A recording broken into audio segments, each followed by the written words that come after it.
देखिए बेटा आप लोग मल्टीप्लीकेशन ऑफ वेक्टर, आज हम लोग करने वाले हैं मल्टीप्लीकेशन ऑफ वेक्टर। इसमें दो पार्ट में पढ़ेंगे हम लोग। पहला पार्ट में पढ़ेंगे डॉट प्रोडक्ट, पहले पार्ट में पढ़ेंगे बेटा डॉट प्रोडक्ट, और दूसरे पार्ट में पढ़ेंगे क्रॉस प्रोडक्ट। क्रॉस प्रोडक्ट दो पार्ट में पढ़ने वाले हैं, डॉट प्रोडक्ट और क्रॉस प्रोडक्ट। हो रहा है ना, छोड़ दीजिएगा। चलिए, तो सबसे पहले अगर मैं बात करूं इसमें डॉट प्रोडक्ट के अंदर में क्या होगा, डॉट प्रोडक्ट के अंदर में एक बार देख लीजिएगा बेटा।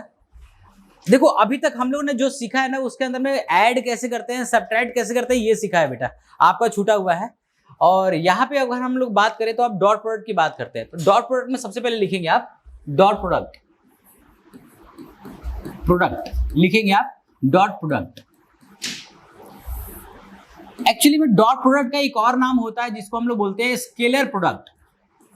स्केलर प्रोडक्ट डॉट प्रोडक्ट का ही एक और नाम है जिसको हम बोलते हैं स्केलर प्रोडक्ट। मान लीजिए कोई भी दो वेक्टर है, उसका आप डॉट करेंगे, मतलब मल्टीप्लिकेशन ही होता है लेकिन एक डॉट के साथ होता है, जिसको हम लोग बोलते हैं ए बी कॉस थीटा।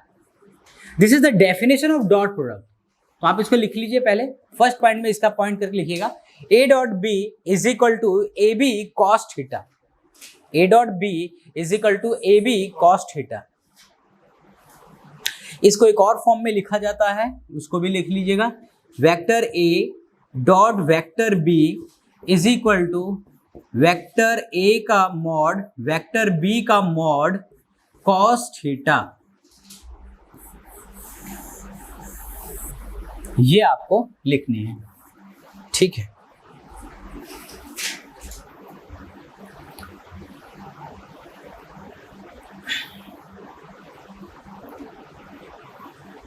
ठीक है, एग्जाम्पल बेटा एक पेज पे लिखो, तुम पेज पे लिखना चालू करना है, आपको लिखना है, ऐसे बैठा नहीं, खाली नहीं बैठना है बेटा।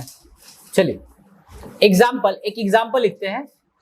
Normally A vector is equal to 2i cap plus 2j cap, B vector is equal to i cap minus j cap. अगर मुझे इसको डॉट करना है तो बहुत ध्यान से अब देखिए, इसको एक बार ध्यान से देखिए कैसे करते हैं डॉट। आपको करना क्या है, vector A dot vector B करनी है, तो आप क्या करेंगे, सबसे पहले ए वाला लिखिए 2i cap plus 2j cap, आप इस तरह से लिख लीजिए।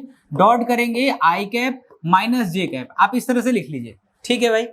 अब जरा देखो, इसका मल्टीप्लीकेशन आप इसके साथ करेंगे, इसका मल्टीप्लीकेशन आप इसके साथ करेंगे, सिमिलरली इसका मल्टीप्लीकेशन आप इसके साथ करेंगे और फिर इसके साथ करेंगे, यही होगा फुल मल्टीप्लीकेशन। तो करना क्या है, यहाँ पे देखिए, यहाँ पे 2i कैप और इसको मल्टीप्लाई करेंगे तो 2 इंटू 2 यहाँ पे होगा और i cap dot i cap लिखेंगे। पहले मैं एक बार पूरा लिख देता हूँ, 2 माइनस आएगा यहाँ पे, अब क्योंकि ये इसके साथ मल्टीप्लाई हो तो माइनस आएगा, minus 2i dot j cap plus अब 2j डॉट i कैप और अब आएगा minus 2j dot j cap. अब जरा ध्यान से समझिए, आई डॉट आई जब हम करेंगे, यहां पे एक चीज समझना, आई डॉट आई जब करेंगे तो आई डॉट क्या है, पहली बात तो ये समझो कि आई क्या है, आई क्या है, आई डॉट क्या है, एक्स एक्सिस नहीं, आई डॉट क्या है बेटा, I dot is the direction, direction, किसका direction, of x axis. I dot क्या है,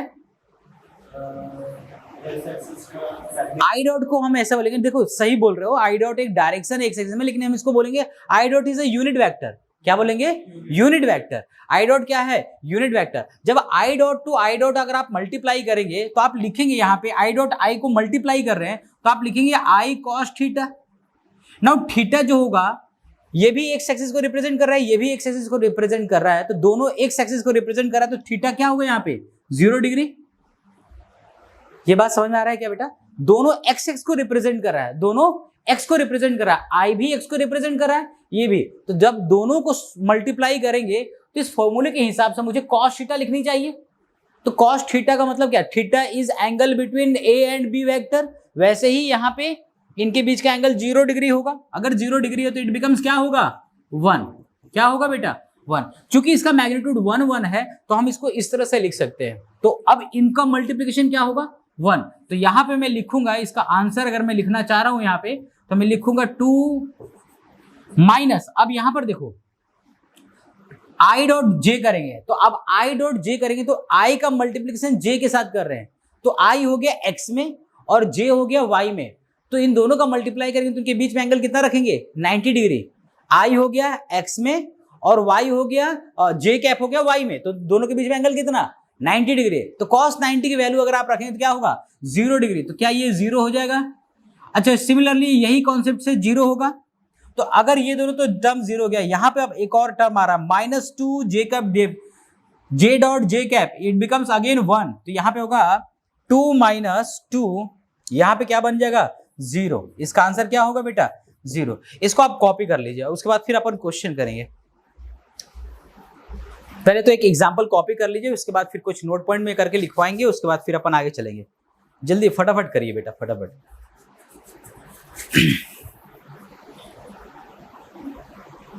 अच्छा ठीक, यहां तक कोई दिक्कत। कंडीशन क्या है एक बार ध्यान से और सुनेंगे।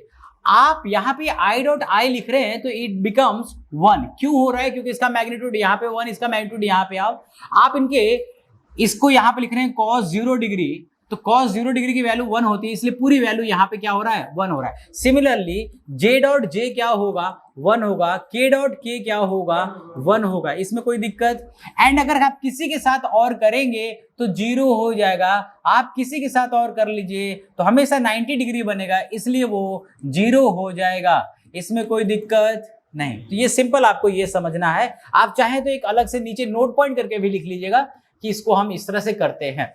फटाफट आप लिख भी लीजिए इसको, उसके बाद आप क्वेश्चन चालू करेंगे।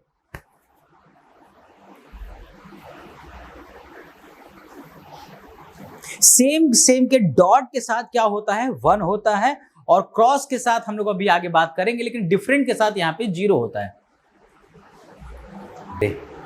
ठीक है, देखते हैं एक का तो आंसर आ गया 90 डिग्री, और फटाफट जल्दी बाकी सब लोग भी करें भैया, बाकी सब लोग करें। सेम से मल्टीप्लाई करना है, बहुत सिंपल है, बहुत सिंपल है, मल्टीप्लाई करना है। पहले a डॉट बी निकालिए, a डॉट बी निकालिए क्या आ रहा है।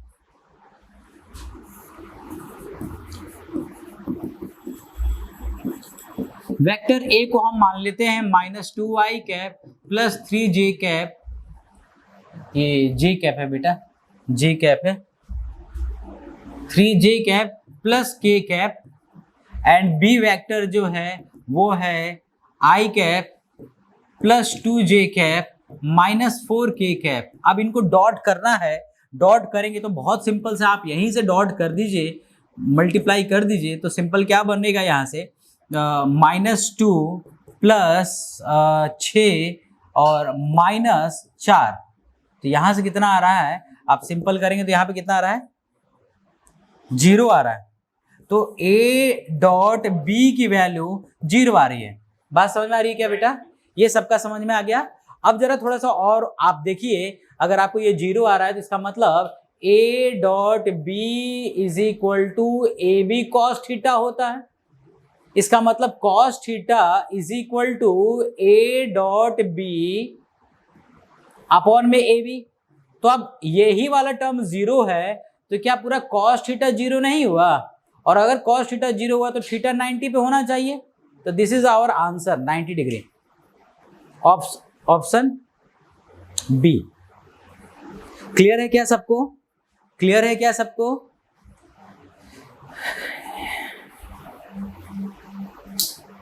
एक बार देख लो पक्का या क्लियर है सबको, कोई दिक्कत इसमें, कोई डाउट। ठीक है, अच्छा यहां पे मैं एक चीज बता देता हूं, हो सकता है आगे फिर दिक्कत आ सकती है। अगर आपको ए वेक्टर, मान लेते हैं कि ये ए वेक्टर, इसका मैग्नीट्यूड निकालना है, मान लीजिए कि इसका मैग्नीट्यूड निकालना है, तो मैग्नीट्यूड कैसे निकालते हैं बेटा, आप देख लीजिए, इसका स्क्वायर और इसका स्क्वायर का अंडर रूट लेते हैं। कैसे निकालते हैं किसी वेक्टर का मैग्नीट्यूड, देखो अगर A I cap plus B J cap plus C K cap होगा और इसका मुझे मैग्नीट्यूड निकालना है, तो मैं निकालूंगा under root of A square plus B square plus C square. इसको आप देख लीजिएगा, पक्की बात है क्या, इसको अंडर रूट में करते हैं। नेक्स्ट आगे चलते हैं बेटा, क्लियर है सबका आंसर आ गया। चलो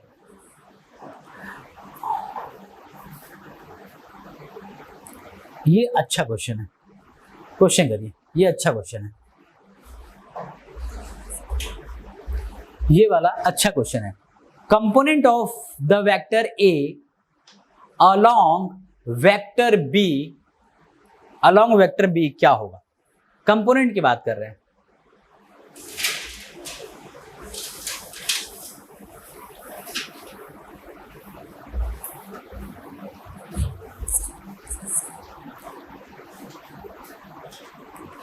ए वेक्टर का कंपोनेंट बी वेक्टर में निकालना है, कैसे करेंगे? एक बार देख लो, मैं ही बता देता हूं, एक बार देख लो, मैं ही बता देता हूं इसका। एक बार सॉल्यूशन देखना, एक बार अच्छे से देखना, एक बार सॉल्यूशन देखो। पहले समझो कि आपके पास अगर ये ए वेक्टर है, इसका कंपोनेंट मुझे बी वेक्टर पे निकालनी है, तो जरा देखो, मान लेते हैं कि ये बी वेक्टर है और ये थीटा है, तो ए वेक्टर का बी कंपोनेंट पे निकालेंगे तो क्या वो A cos theta is equal to B होगा क्या? ये सबको समझ में आ रहा है क्या मैंने जो अभी बताया? ए वेक्टर का कंपोनेंट बी पे, ए वेक्टर का कंपोनेंट बी पे, यानी ए बी कॉस थीटा होगा कि नहीं होगा? इसमें कोई दिक्कत नहीं है। अब जरा ध्यान समझो, तो हम यहाँ पे एक चीज कर सकते हैं, एक चीज कर सकते हैं, क्या कर सकते हैं? Vector A dot vector B is equal to A B cos theta, और मुझे निकालना क्या है? A cos theta. तो आप यहां पे करेंगे a cos theta is equal to vector a dot vector b upon में b का मैग्नीट्यूड। क्या आपको मेरी बात समझ आई क्या? मैंने क्या किया?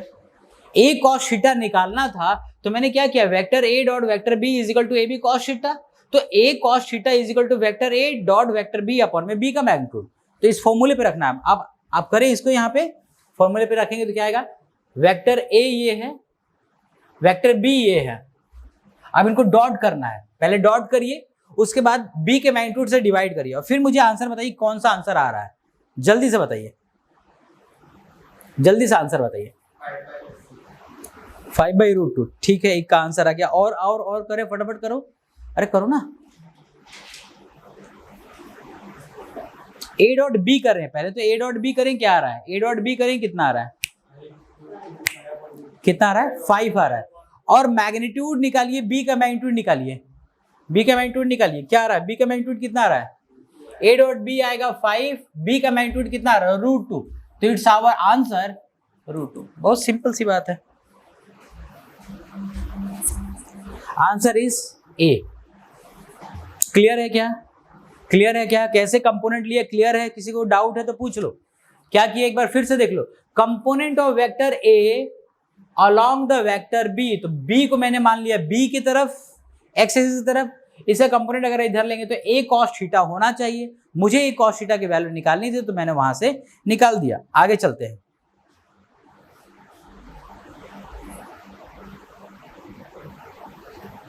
करें क्वेश्चन को। वेक्टर p दे रखा है, makes an angle with z axis which is equal to, क्या होगा angle?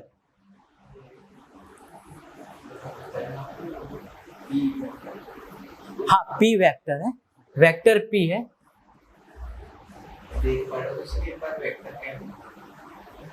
Vector p is equal to 6i cap plus 2√2j cap plus, यहां नहीं होगा, ये रूट नहीं होगा, 4√2k कैप। ठीक है, ये एक साथ है, k cap makes at angle z axis which is equal to, क्या होना चाहिए? एक बार देख लो, नहीं बनेगा। pz मान लेते हैं, z एक्सिस से अगर इक्वेशन बन रहा है तो वो क्या इक्वेशन होगा? p cos theta. क्या इक्वेशन बनेगा? pz is equal to p cos theta. मान लेते हैं हम ऐसा कि pz वाला टर्म है, इसका मतलब आपको cos थीटा निकालनी है, तो करना क्या है? pz अपॉन में p, that is the magnitude of p। भाई pz की वैल्यू क्या दे रखे? z एक्सिस वाला, ये जो pz है ये z एक्सिस वाली वैल्यू है, तो आप उसको लिखिए 4√2 डिवाइडेड बाय p का मैग्नीट्यूड। आप देख लीजिए जो आएगा इसका आंसर आएगा। एक बार करिए, इसका पूरा मैग्नीट्यूड निकालिए, पूरे p का मैग्नीट्यूड निकालेंगे। p का मैग्नीट्यूड कैसे निकालेंगे भाई? इसका निकालेंगे 6 का स्क्वायर 36 प्लस 16 और 2 32 प्लस इसका भी कितना होगा? 32, जोड़िए कितना आ रहा है इसका, 100 आएगा तो रूट मतलब 10 आएगा 100 आएगा तो ये आएगा 10, तो सी ऑप्शन तो 4√2/10 ये इसका है। अब देखिए कौन सा मैच कर रहा है, सी वाला मैच कर रहा है क्या, सिंप्लीफाई वाला मैच कर रहा है। ये समझ आया क्या? एक बार पहले कॉपी कर लो, उसके बाद फिर देखते हैं।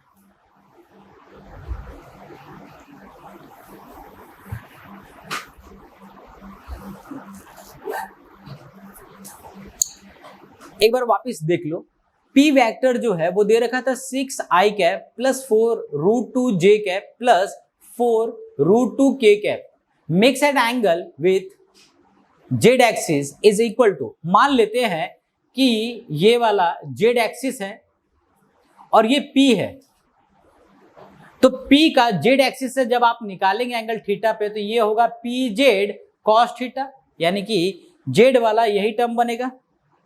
एक सेकेंड, P cos थीटा बनेगा जो कि जेड के अलॉन्ग में होगा। इसका मतलब हम ये लिख सकते हैं कि पी जेड जो है वो P cos थीटा के बराबर होगा। ठीक है, क्रॉस प्रोडक्ट उसके बाद करेंगे क्वेश्चन। लिखिए नेक्स्ट क्रॉस प्रोडक्ट, नेक्स्ट लिखेंगे क्रॉस प्रोडक्ट। क्रॉस प्रोडक्ट क्या है इस पे देख लीजिए एक बार। क्रॉस प्रोडक्ट का एक और नाम क्या है, vector product. Vector product, cross product का एक और नाम क्या है, वेक्टर प्रोडक्ट। अब इसमें करना क्या होता है जरा ध्यान से देखेंगे। इसको लिखते हैं vector A cross vector B is equal to A B sine theta. क्या लिखते हैं, ए बी साइन थीटा। तो पहले इसको आप लिख लीजिए,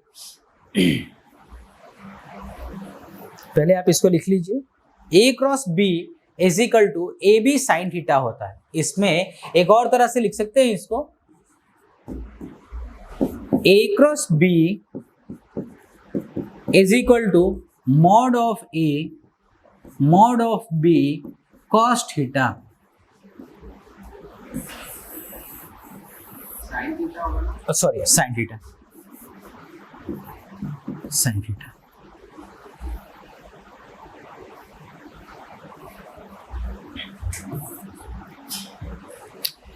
यहां पे आप इसको I क्रॉस I को यहां पे आप 0 लिखेंगे। क्यों 0 होगा, बिकॉज साइन 0 जो होता है, साइन 0 डिग्री, साइन 0 जो होता है वो 0 होता है, ये रीजन है इसका।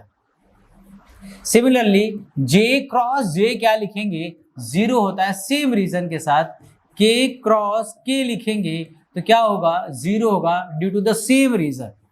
तो इसको आप मेंशन कर लीजिए, इसको आप लिख लीजिए यहाँ पे, due to the same reason. कभी अगर आपके पास रीजन आ जाए तो आप लिख सकते हैं कि इनका एंगल साइन 0 बन रहा है, सेम डिग्री पे बन रहा है, सेम पैरेलल है, इसकी वजह से 0 हो रहा है।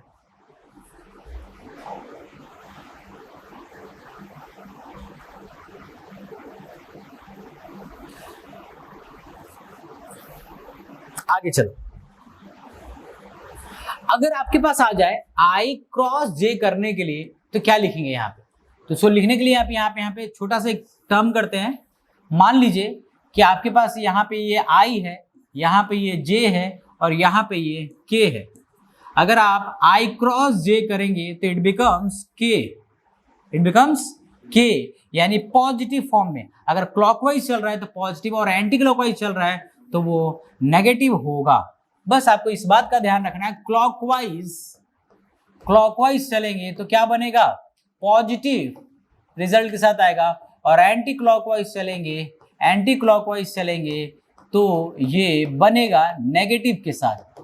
किसके साथ बनेगा, नेगेटिव के साथ। अब मुझे आप बताइए I क्रॉस J करेंगे तो क्या आएगा, प्लस K कैप। अच्छा अब यहां पर देखिए J क्रॉस I करेंगे तो क्या आएगा, माइनस K। बिल्कुल सही बात है। तो आपको एक बात समझ में आ गया कि I cross J is never equal to J cross A, हमेशा माइनस साइन के साथ आ जाएगा। समझ में आया, आगे चलते हैं। K क्रॉस I क्या आएगा, के क्रॉस आई क्या आएगा प्लस जे कैप। अच्छा अब सिमिलरली अगर आप यहाँ पे बात करें तो के क्रॉस जे कैप क्या बनेगा माइनस आई कैप। इसमें कोई दिक्कत, सिंपल है यहाँ पे तो कोई दिक्कत नहीं है, आप कैसे भी कर सकते हैं, जो भी आपको लगे यहाँ पे आप कर सकते हैं, जे क्रॉस आई के क्रॉस आई कुछ भी करना चाहें कर सकते हैं, इसमें कोई दिक्कत नहीं है। इसको आप नोट डाउन कर लीजिए।